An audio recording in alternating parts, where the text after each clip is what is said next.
Bonjour chers frères et sœurs, chers amis et chers téléspectateurs d'une parole d'encouragement. Nous sommes à un nouveau numéro et c'est la deuxième partie sur le numéro Les raccourcis de la vie. La dernière fois, nous avons vu que souvent l'être humain préfère prendre des raccourcis au lieu d'attendre Dieu. Aujourd'hui, nous allons voir comment Dieu lui-même empêche de nous envoyer par les raccourcis. Quand nous regardons dans la Bible, dans Exode plutôt, Exode le chapitre 13 à partir du verset 17, là Dieu nous dit, ou la Bible nous dit que Dieu a fait partir les enfants d'Israël de l'Égypte. Dieu aurait pu les faire passer par le chemin des Philistins. Mais la Bible nous dit que Dieu dit que les enfants d'Israël allaient voir la guerre et être découragés, se repentir et retourner en Égypte, retourner à l'esclavage. Donc, qu'est-ce que Dieu a fait? Dieu a fait passer les enfants d'Israël par le chemin le plus long. Ce qui leur a fallu 40 ans dans le désert avant d'atteindre la terre promise.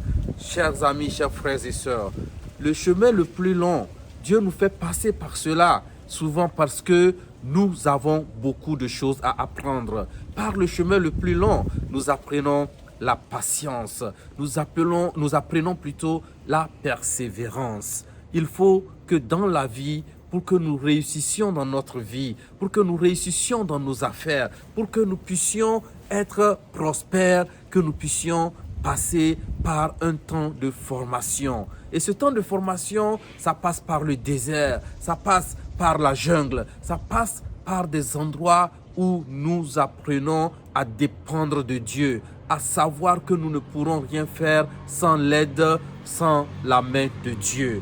Regardez les enfants d'Israël. La Bible nous dit qu'ils ont passé 40 ans dans le désert. Chaque jour que Dieu fait, pendant ces 40 années, Dieu leur envoyait de la nourriture.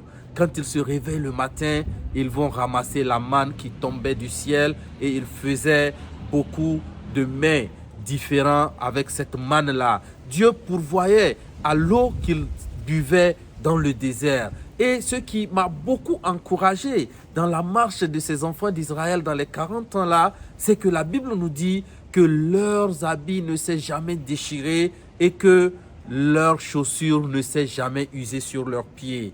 Chers amis, toi qui m'écoutes ou toi qui me regardes, je ne sais pas ce que tu es en train de traverser, mais laisse-moi te dire que Dieu est en train de te former. Dieu est en train de te préparer à de grandes victoires qui viendront dans ta vie et tu seras déjà prêt ou prête à faire face à ces victoires-là. Peut-être qu'aujourd'hui, tu gères 50 000 et tu te plains. Apprends à bien gérer les 50 000 là parce que Dieu amène les 100 000, les 200 000, les 300 000, les millions. Il faut passer par le chemin le plus long pour être formé, pour être aguerri lorsque la grande victoire va apparaître dans ta vie. Merci d'avoir utilisé ces quelques minutes pour suivre une parole d'encouragement sur la deuxième partie des raccourcis de la vie. Oui, c'est la deuxième et la dernière partie de ce thème-là sur les raccourcis de la vie. Que Dieu te bénisse et que tu puisses apprendre à être patient pour attendre le temps de Dieu et passer par la formation que Dieu est en train de vouloir te donner. Bonne journée, bon après-midi et bonne soirée selon le temps qu'il fait chez toi, selon le temps où tu suis cette vidéo. Que Dieu te bénisse. À la semaine prochaine pour un nouveau numéro d'une parole d'encouragement. Bye.